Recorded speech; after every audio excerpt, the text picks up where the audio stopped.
All right, welcome back. For this video, we're going to be looking at one specific theory of deontological ethics, and that is Kantian ethics. If you remember, deontological ethics are those ethical theories that judge the moral worth of an act based on one's duty or obligation. It's basically the idea that the universe is a moral place. In our duty, what we have to do is find out what the moral law what the moral law requires of us, and then just simply do what it says. We have that moral obligation. Okay, well, the question, if you remember from the last video, the question really that the next question to ask really is, how do I know what the moral law requires of me? How do I know what my obligations are? How do I know what my duty is? Because unless I know what my obligations are, if I don't know what the moral law requires, I can't do them. Well, as we saw, intuitionism was one theory of that thought that the best way to know about what the moral law requires of us is through sensory perception. Today we're going to look at Immanuel Kant's answer to this problem. And Kant believed that we could know what the moral law requires of us through reason. Basically, that we could use the reason that we have been gifted with, and that we could look into the world around us and find out what the moral law requires. Just by using pure reason. So before we get into it, though, there is something that should be said about Immanuel Kant. Immanuel Kant was a brilliant guy, but he wasn't always the kind of person that made things easily understood. When you're reading Immanuel Kant, it is very, very dry reading. It kind of goes in circles and seemingly says the same thing 15 times in a row. But when you pay attention to the nuance of his writing, however, what you'll find out is that while he does tend to repeat himself, it's almost as if every time that he repeats himself, he adds a little bit of nuance to it. So that you see things from a little bit of a different perspective, in order that when you're finished going through these various cycles of him explaining things, you have a full-orb view of what he wanted to tell you. Now, if you can hold on that long, and your attention span can last through all of that, then you're good to go. But if you can't, then Kant can be very dry reading for some people. Well, in order to get at what Kant believes, I want to start by just basically giving some definitions. Some words that he uses in very specific ways that mean very specific things related to his theory, so that when we put it together, we'll understand how this all works together. First of all, there's the notion of the moral law. Now, we've already talked a little bit about moral law. Last time we looked at Aquinas' view of natural law. But Kant had a very specific understanding of the moral law. He was very impressed with it. At one point, actually, he was also an astronomer. And at one point, he quipped that the two things in this world that leave him with an endless sense of wonder are the starry host above and the moral law within. He believed that the moral law was a thing of beauty, a thing to be admired, a thing of awesome nature. But here's what he believed about the moral law, his understanding of it, or his comprehension of it. He believed that the moral law was objective, that it was normative, that it was universal, and that it is absolute. It is objective, it is normative, it is universal, and it is absolute. Now, objective, we've already talked a little bit about what that means. Basically, this means that the moral law is found in the universe outside of us, in the real world. It's not a figment of our imagination. It's not an opinion expressed in our mind. It's not even an opinion expressed by society. It is in the world around us. Morality is all around us, and it kind of makes sense of all things. So it is objective. It exists outside of our minds. If there were no human beings on planet Earth, or anywhere in the universe for that matter, to recognize morality, morality would still be there, Kant believes. So it is objective. It exists outside of our mind. Well, the next thing that we see about the definition is that the moral law is normative. Now, what he means by this is that the moral law, it obligates us to obey it. It doesn't say, obey this law if you want this consequence. It just simply says, look, this is what the moral law requires. Now go and do it.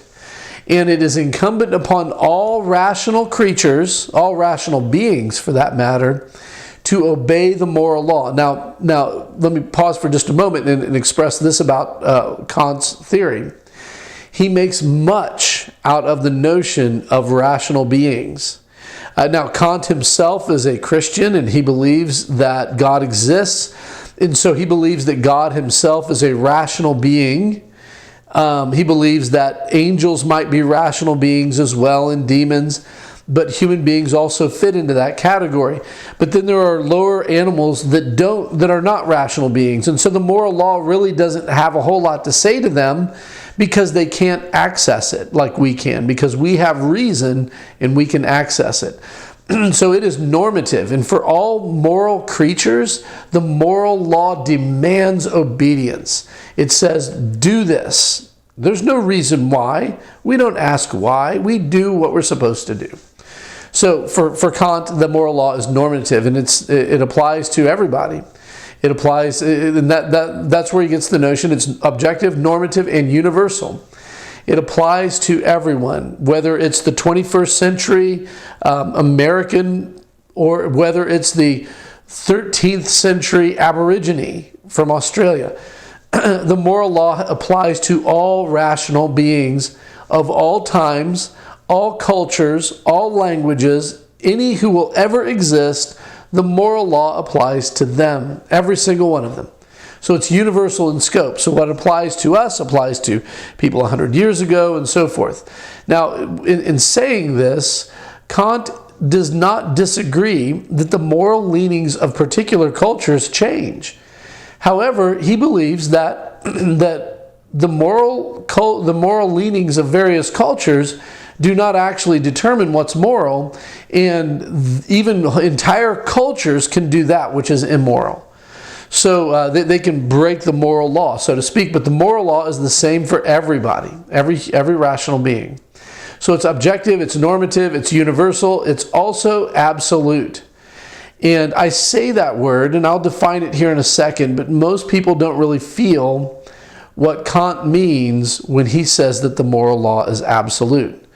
The moral law, when we say that it's absolute, that means that it admits of no exceptions. There's no exceptions. The moral law is to be followed, period.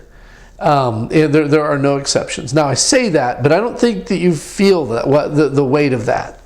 And so allow me to say this. Allow me to make this illustration. Let's say that I told you that 2 + 2 = 5. What would you say? Well, you likely would kind of chuckle and wonder if I'm kidding or not.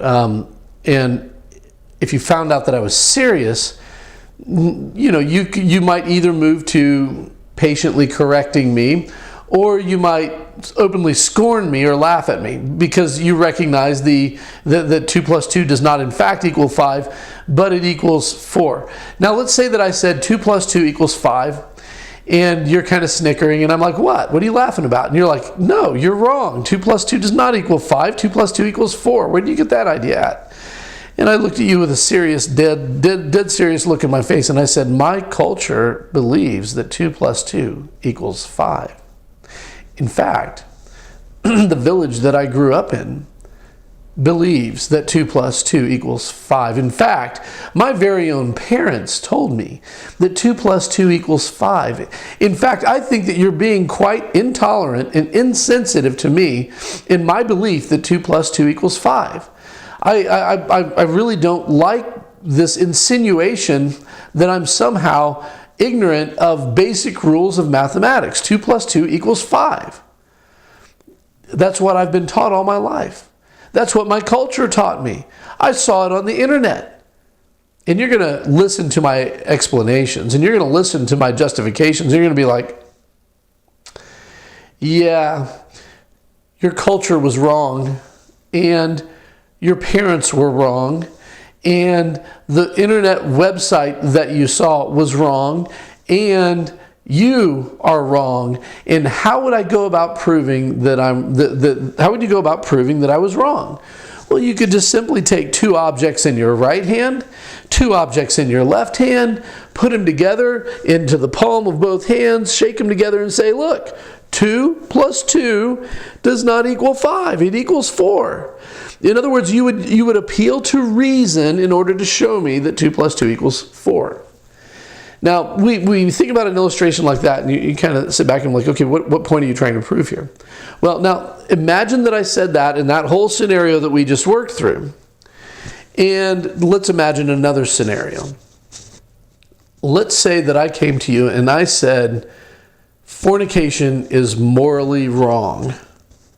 Fornication, that means to have sex with someone before you're married. Fornication is immoral. Well, now if I said that, you would probably, you might sit back and think for a second, well, this guy's a pastor, of course he's going to say that. But, most people do that sort of thing. So it's not really wrong, but it's really depends on your opinion, right? And you might ask me, well, why do you think that? And I might tell you, well, I think that because I was brought up in my culture and they thought it was wrong then. And besides that, I'm a Christian and I read the Bible, and the Bible tells me that it's wrong, and so that's another reason I think it's wrong. And my parents, all through my childhood and adolescence, made sure and told me that this was the wrong thing to do, it was immoral, and so that's how I know it's immoral. And you might think to yourself, okay, well I see where you reach that, but you got to understand that everybody has their own opinion on that, right? Now, what's the difference between those two statements? Between 2 plus 2 equals 5 and between fornication is immoral. Now, you look at those two statements and they might at first appear to be two different kinds of statements. You recognize the 2 plus 2 equals 5. That one we can use reason to appeal to the falsity of that problem and render correction. We do that through using reason, by showing and demonstrating the mathematical fact that 2 plus 2 equals 4. But when it comes to the notion that fornication is immoral, we are trained, we are conditioned to accept the notion that a person's belief on what constitutes morality is authoritative. And it is a condition, it's a point of conditioning in Western civilization for the last several decades, that basically cultural relativism drives our morality. And so we are trained to think that way, and it's very difficult for us to step out of that training that we have received since we were a child and assert a moral absolute of any kind. But when Immanuel Kant says that the moral law is absolute, he means that just like you can use reason to determine what 2 plus 2 equals, you also can apply the same process of reason and tell whether or not fornication is moral. And both of those declarations will be held with the exact same amount of fervency and certainty. They're not, in Immanuel Kant's eyes, two different questions. Two different kinds of questions. That's not a fact versus a value judgment. For Immanuel Kant, whether or not fornication is moral is provable absolutely 100% without exceptions. And so he approaches morality with a very black and white, good or bad, right or wrong approach to it. So keep that in mind as we work through Immanuel Kant, because when something is immoral, it's always immoral without exception. And it doesn't matter what your culture told you about it. It doesn't matter what your parents told you about it. It doesn't matter what you feel in your heart about it. None of that. The only thing that matters is what reason says. And just like reason proves mathematics, reason proves also morality. So hopefully that gives you a little bit of an understanding of the weight with which Kant seems to or desires to set forth his theory. So that's the moral law. The moral law is objective, it's normative, it's universal, and it's absolute. Well, the next thing the next definition that we need to be aware of for Immanuel Kant is the definition of the notion of the goodwill. The goodwill. The goodwill is Kant believes that in order for something to be done morally, it has to be done from the goodwill. In other words, we have to be motivated out of a desire to see the moral law fulfilled. In other words, our intentions matter, right? We cannot be accidentally moral. I mean, you can imagine a situation where a guy's running down the street and he snatches a purse from somebody's hand and he's running as fast as he can to get away from them and anybody else that might be chasing him, and he rounds a corner and without looking what's ahead, runs into somebody who at that moment happens to be mugging an older lady, right? So he runs into this other thief head on, crashes into the person, knocking him out cold, crashing to the ground, and we see people just sprawling over the middle of the road. Well, the little old lady runs up to the man who was the purse snatcher, and she helps him up, and she says, "Thank you so much, you're such a hero. That man was mugging me," when in fact he didn't intend to do anything of the sort, right? He didn't intend to do anything moral of the sort. He was just trying to get away. He just happened to accidentally be moral in the situation, right? Well, Kant believes, nope, you can't do that. You see the problem with that? You have to have good intentions going into the act that you're thinking about doing before you can ever have any claim to morality. So the goodwill, for Kant, the goodwill, the motive of action that seeks to obey the moral law, that's the only thing in our experience that is good in an unqualified way. He would say that the goodwill is the only good that is good in an unqualified way. Everything else that we call good is only good if it's utilized by someone with a good will. For example, we tend to like money, right? We like wealth. I like wealth. It makes life a little bit easier. You can pay the bills on time. You can have a little bit extra left over to do and get the things that you enjoy. But wealth in and of itself is not good or bad. It's sort of neutral, right? It's a good thing when somebody with a good will is possessed of much wealth because they tend to be benevolent with it. But how bad is it when somebody is possessed of wealth with a bad character or a bad will? In fact, if you've got an evil genius over here who's a billionaire and an evil genius over here who's a pauper, which one is going to be able to be more evil or do more evil things or more damage? Well, the one with more money, right? So wealth in and of itself is not good in an unqualified way. It's only good if it's possessed and utilized by people of goodwill. That would be one example, and of course we could think of many others. Charisma. We tend to think of a person's ability to win friends and influence people and be very charismatic is a good thing. It helps you get a job interview. It helps you influence people to your side and so forth. But what happens when somebody is possessed of the virtue of charisma and yet they are not possessed of the virtue of a goodwill? Can we think of any evil geniuses of the past who have been very, very charismatic? I mean, you think about Adolf Hitler, who was so charismatic that he was able to persuade a nation to genocide. And how wicked was that, and how evil and terrible was that? Well, that was exactly what took place. That's exactly what happened when a person who was possessed of a virtue, a moral virtue, without being possessed of the goodwill. And charisma is only good in a qualified sense. Well, Immanuel Kant believes that the goodwill is the only thing that is good in an unqualified way. And here's what he believes about the goodwill. He believes that a person is acting from goodwill when he acts from duty, not in accordance with duty. A person is acting from goodwill when he acts from duty and not in accordance with duty. Now, let me explain what he's talking about there. When you realize that the moral law requires you to do something, there's one of three reactions that you can have. On the one hand, you can choose to ignore what the moral law says and do the exact opposite. In that case, you're breaking the moral law. You're not doing what the moral law obligates you to do. Well, Kant believes, look, that's immoral, and we all know that. So we're going to set that aside. And we're going to talk about the person who does what the moral law requires. Now, if a person does what the moral law requires, we tend to think that they're a good person, they're a moral person. But Kant says, wait a minute, not so fast.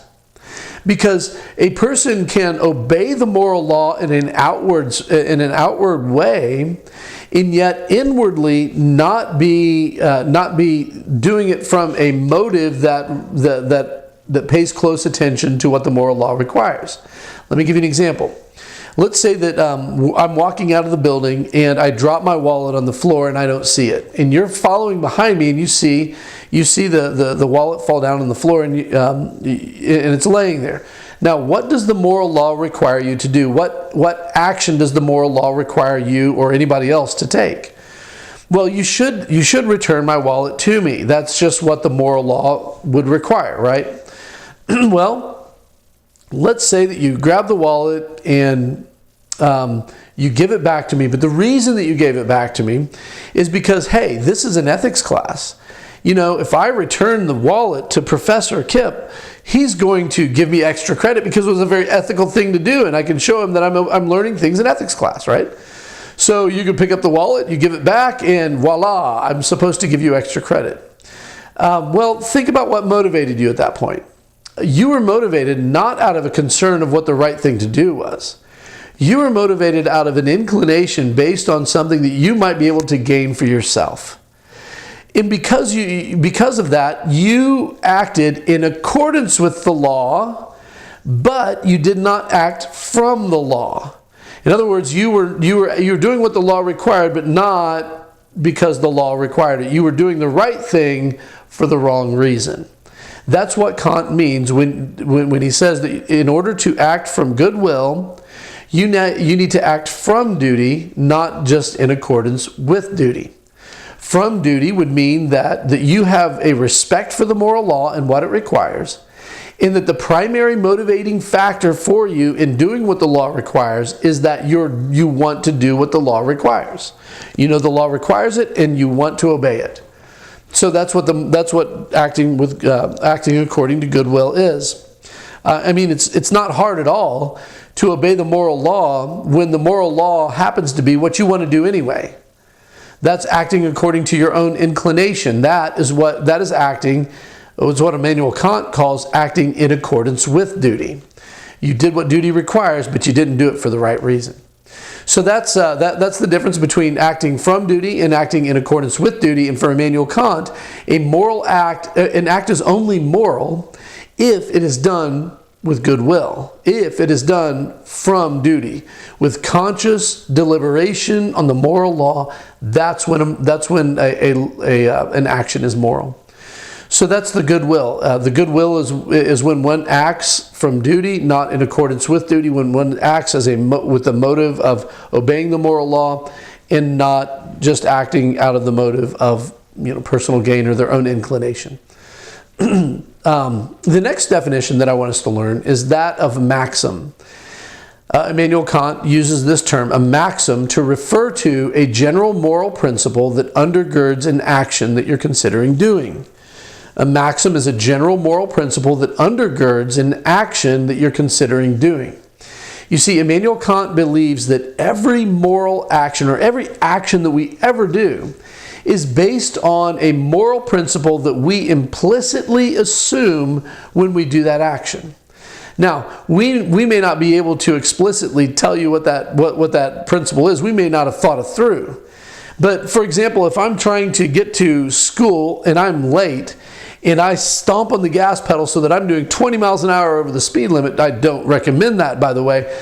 But if I'm doing that, then basically, what's the action? Well, the action is I'm breaking the speed limit. What is the moral principle that I assume when I break the speed limit? Well, the moral principle that I assume when I break the speed limit is that it is moral to disobey the law. It is moral to disobey the law. I mean, that's what I'm doing, right? That's the maxim that I'm operating on whenever I break the speed limit to accomplish what I want. Now, I didn't say it was a good maxim. I just said that is the maxim. And Kant believes, so for the first step of finding out what moral principle, what the moral law demands, Kant believes that we have to distill the action that we're considering doing into a maxim.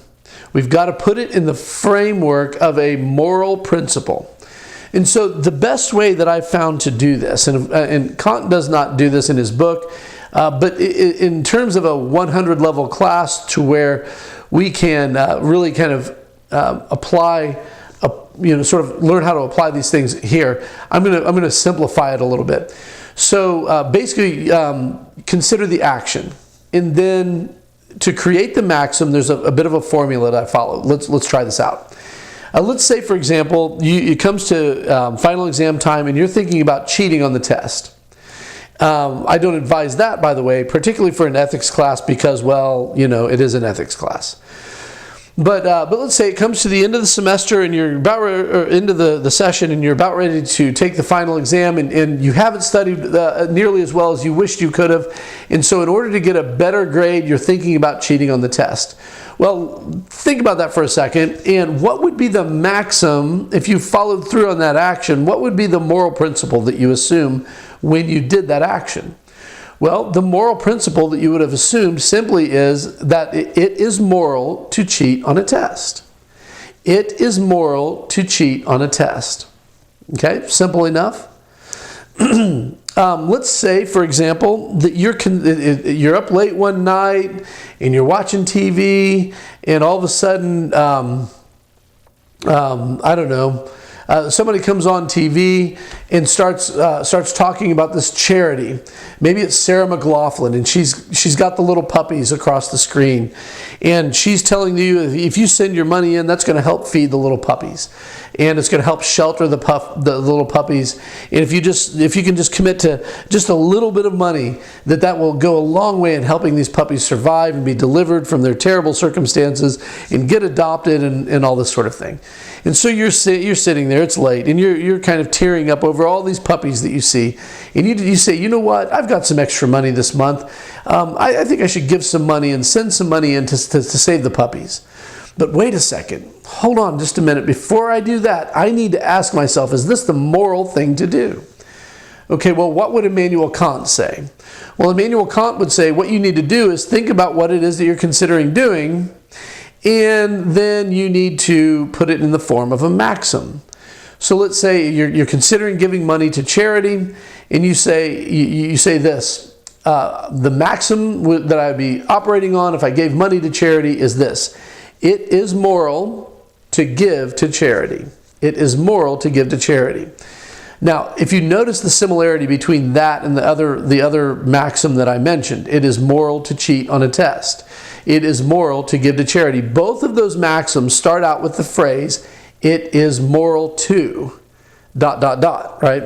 And that's how you should start your maxim. It is moral to, because that is a way of showing that this is a moral principle that I believe that I am assuming that everybody should follow if I do this action.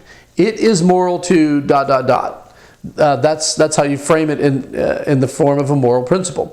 So the next thing I want you to see, so it is moral to cheat on a test, it is moral to give to charity. The next thing I want you to see with both of those maxims is that I have included two terms. In the case of it is moral to cheat on a test, the two terms that are included there are cheat and test.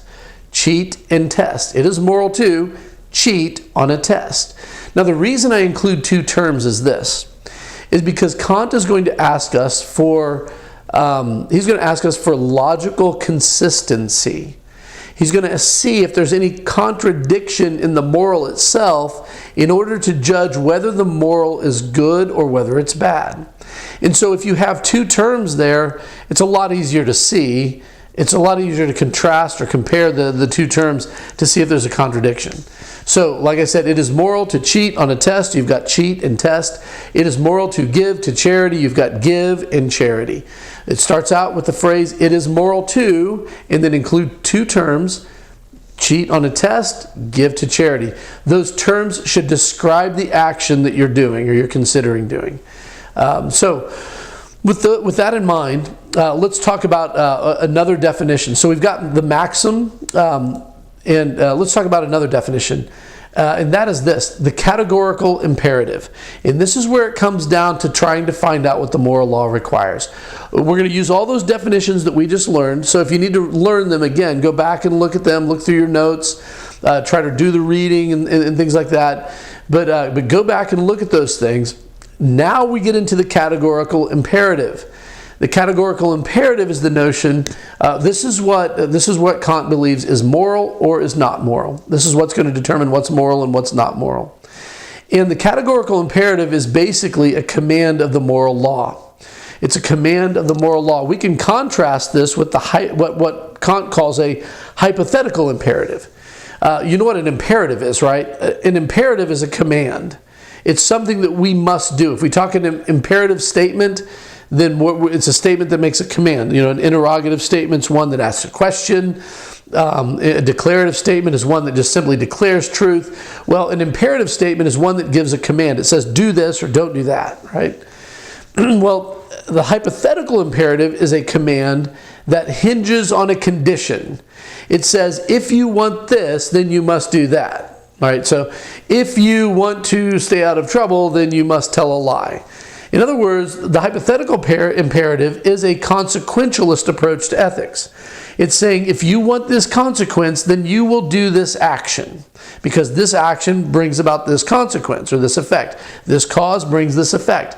The hypothetical imperative is a conditional command that says if you want to accomplish this, then you must do that.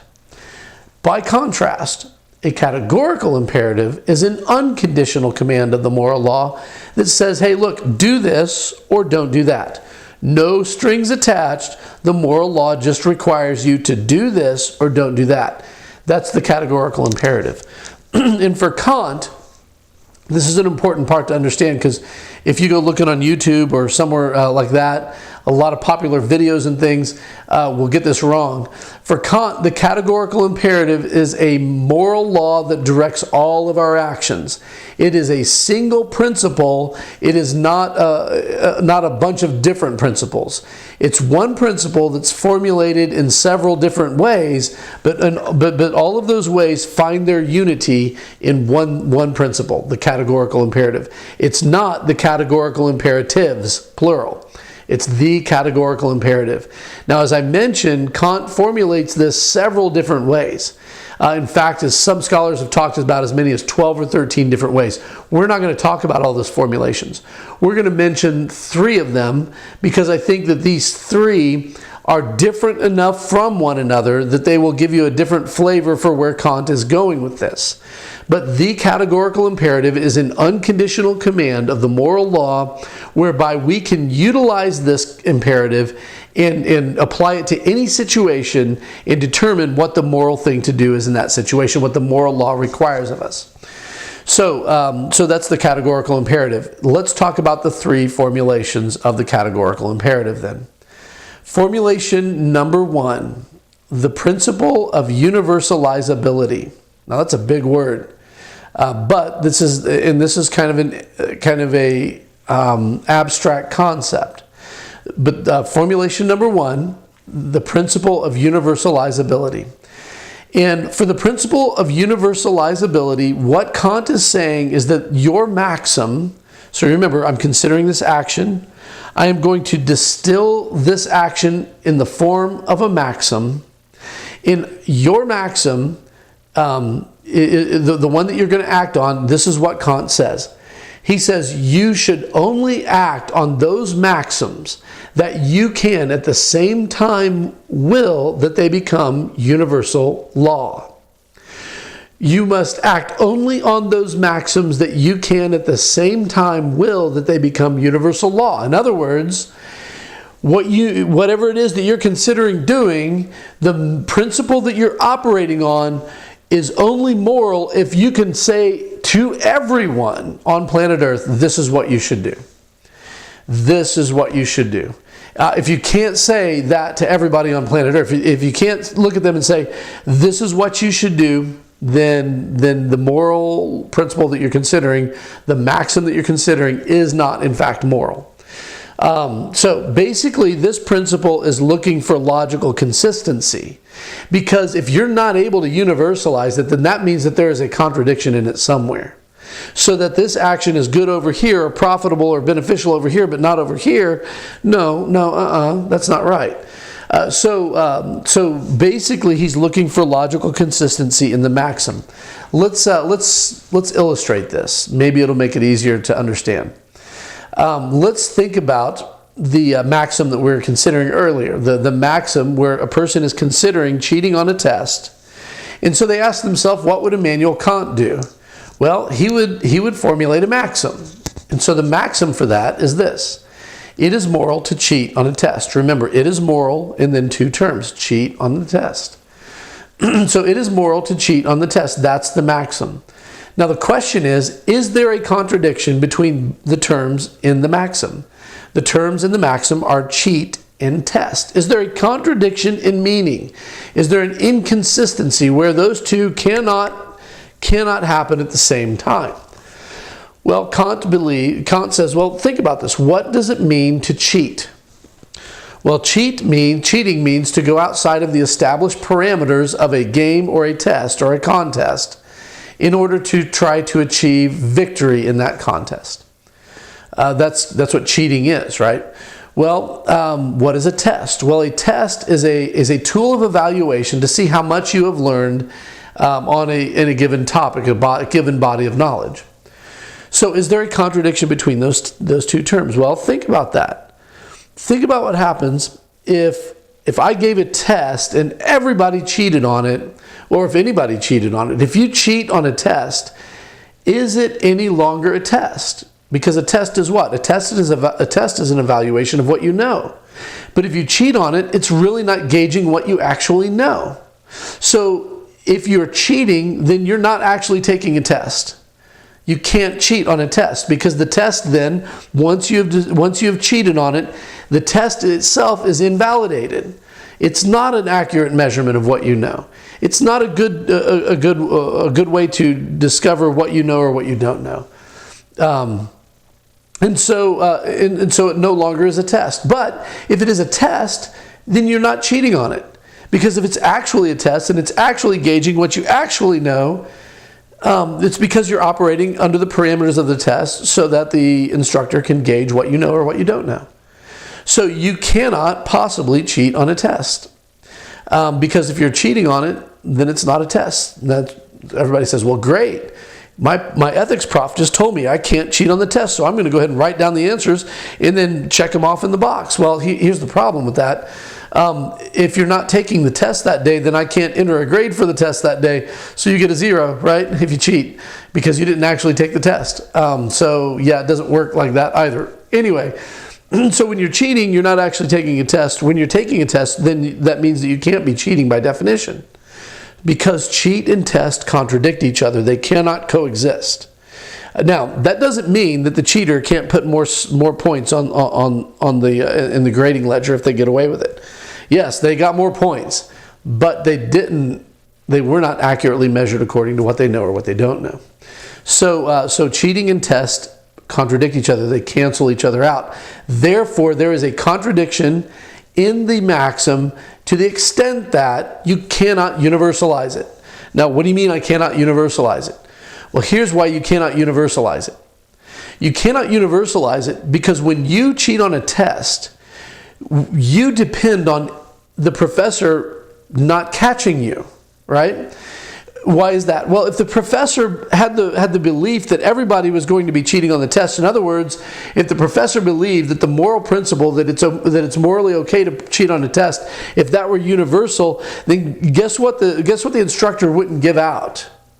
The instructor, the principal, whoever, they would not give out tests. They would evaluate you some other way. And the only way that you gain an advantage on that test is if you assume that everyone else is operating off of the principle that it is not moral to cheat on the test, while you are operating on the principle that it is moral to cheat on the test. And that's the only way you gain the advantage, is if you will a different moral principle for everybody else than you do for yourself. So it cannot be universalized. You're operating off of a different maxim than you expect everybody else to operate off of. So that is the principle of universalizability. Now let's take that and apply it to our second action that we talked about, namely the whether or not it was moral to give to charity.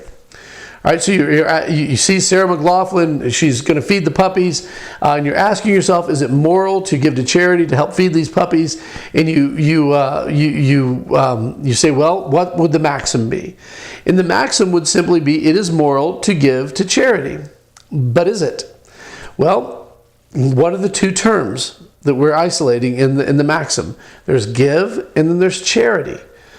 Is there a contradiction between giving and charity? Well, the answer to that is clearly not, right?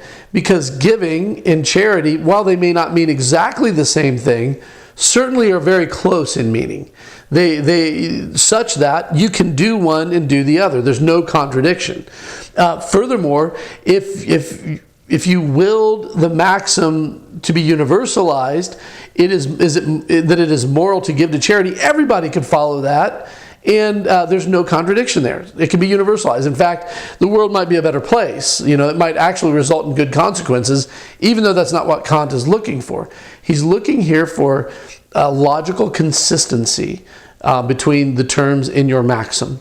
So if there is a contradiction in the maxim, then the maxim is bad. If there is no contradiction in the maxim is good, and it can be universalized. Otherwise, it cannot. It can't be universalized. So that's the first formulation of the categorical imperative, and it's rather abstract. I would encourage you that if you didn't get it the first time around, to go back and listen a couple times and try to follow it, because it is certainly the more abstract of the three formulations. The principle of universalizability. One should only act on those maxims that they can at the same time will that they become universal law. All right, so now we're going to talk about, next we'll talk about the formulation number 2 of the categorical imperative. And what you'll find is that formulation number 2 and number 3 are both very much more easily understood than principle number 1. They almost seem to be second nature or quite intuitive, really. But formulation number 2 of the categorical imperative is this. It's known as the principle of ends, E-N-D-S. The principle of ends. And the principle of ends says this, that we should always treat rational beings as ends in themselves and not as means only. We should always treat rational beings as ends in themselves and not as means only. So the world that we live in is filled with many people and filled with many things. And Immanuel Kant makes the distinction between people and things. He says that things have value and people give value. When he's talking about people, he's talking about rational beings. But things have value and people give value. To illustrate that, think of a cell phone. I have a Samsung Galaxy, and when I first got it, it cost around $900, and I think now it's been a couple of years since I got it. I think I looked on eBay the other day, and you could get one that was unlocked for something like $300, $400. If I were to ask you, what is that cell phone worth? Well, you might hop onto eBay and see what people would be paying for it, and you'd say, okay, well, this is a good estimate of what that, how much that would be worth. But the reality of the situation is this: the correct answer to that problem is that phone is worth exactly how much a rational being would pay for it, and no more. That phone is worth only exactly as much as a rational being would pay for it, and no more. Let's say, for example, that phone didn't work. Well, that's going to impact the value of it, because no rational being is going to pay top dollar for something that doesn't work, right? So that's because the cell phone is a thing, and therefore it is assigned a value. A rational being is not a thing, rather a rational being is a person, and persons cannot be assigned a value because their value is so much greater, because value comes from them. They are the ones that give other things value. So rational beings are value givers. Therefore, they have value in themselves. They cannot be valued as a means to an end. That's why Kant says, always treat rational beings as ends in themselves and not only as means. If you think about this, nobody likes to be treated as a means to an end, right? I think we do this inevitably in some cases. You know, when I go through the drive-thru and I order my McRib, and I pull through the drive-thru and I pay the person my money and I get my McRib, I'm using that person in there as a means to an end of getting dinner and probably some heartburn. So I'm using them as a means to an end. And they also are using me as a means to an end to earn a paycheck, because the money that I give for the food goes into the corporation. The corporation disperses the money as it sees fit, and they end up getting a paycheck because of that. So they're using me as a means to an end. I'm using them as a means to an end. And we do that same kind of thing a lot. But Kant doesn't deny that happens, he doesn't say never use somebody as a means to an end. Basically what he's saying is, as you are using a person as a means to an end, you need to respect their dignity and the integrity of their humanity as a rational being and treat them with the respect that a rational being is due. Don't just treat them like an object. Don't just treat them like something to be used and then discarded, because that would be an immoral thing to do. Now, I think that kind of seems intuitive, because I think at some point in our life, we all have had an experience where we felt like somebody used us for something. Whether it was to get a promotion, or whether it was to, use us to get in to make connection into a network, or whatever the case may be. I think all of us have had an experience where a person used us as a means to an end, and then just promptly disregarded all contact with us, leaving us feeling kind of used, right? Well, that is a no-no. That is immoral, according to Kant, and that is a formulation of the categorical imperative. That's the formulation number 2, the principle of ends. And the last formulation that we'll talk about of Immanuel Kant's categorical imperative is this. It's known as the principle of autonomy. The principle of autonomy. And here's what it says. The principle of autonomy says that rational beings are autonomous universal law makers. Rational beings are autonomous universal law makers. And here is what he means by this. First, in order to understand what he means, we need to understand what the word autonomy means. Autonomy. Autonomy literally comes from 2 Greek words, auto and nomos. It literally means self-governing or self-law. Autonomy is one is able to govern themselves. This is to be contrasted against what Immanuel Kant calls heteronomy. We're familiar with the prefix hetero. Hetero means another or a different. Nomos, again, means law. And heteronomy is when a person is governed by the law of someone else. It's another person. Autonomy is when you're governed by your own law, by your self-governing. Heteronomy is when you have to be governed by another.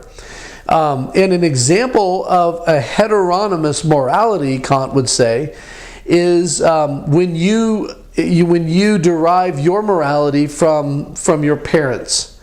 You basically have taken their moral law and applied it to your life, and you're being governed by that.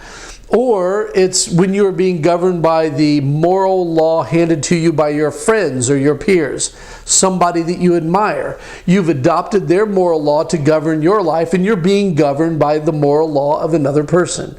So heteronomy is when you're governed or guided by the law of another person, another source, another authority. You're not being self-governing. And Kant believes that being heteronomous is a cop-out. Being heteronomous is when we are too lazy to do the hard work of reason in order to find out what the moral law is and govern ourselves by it. That's a cop-out. We should never just de facto adopt someone else's morality as our own without working through it to see if it actually is moral. Being autonomous then involves us using reason, because remember, we're rational beings.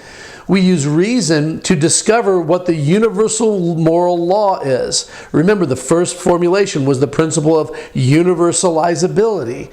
So we discover, using reason, we discover the universal moral principles, and then we are autonomous. We are responsible for governing ourselves according to those universal laws that we have recognized. We are universal lawmakers. We use reason to find out what the universal moral principles are, and we govern our lives, our own lives, accordingly, rather than adopting somebody else's idea of morality and then trying to work according to that, according to their preferences and prejudices and so forth. So that's the principle of autonomy. The principle of autonomy. So those are the various formulations of Kant's categorical imperative. I encourage you, this has been a rather long video, and I would imagine a very complex video or sort of abstract video.